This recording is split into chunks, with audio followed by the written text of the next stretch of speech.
retro toy review featuring the mecha genre, the MS-18 Camphor. We have a double feature to compare and contrast the Chinese with the American packaging. Now, whenever I was a kid, this is the type of packaging I saw difference.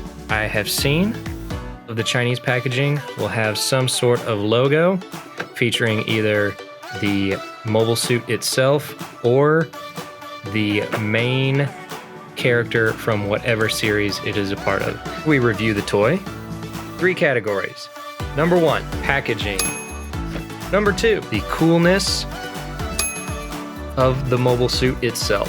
3, condition, playability, and durability of the toy.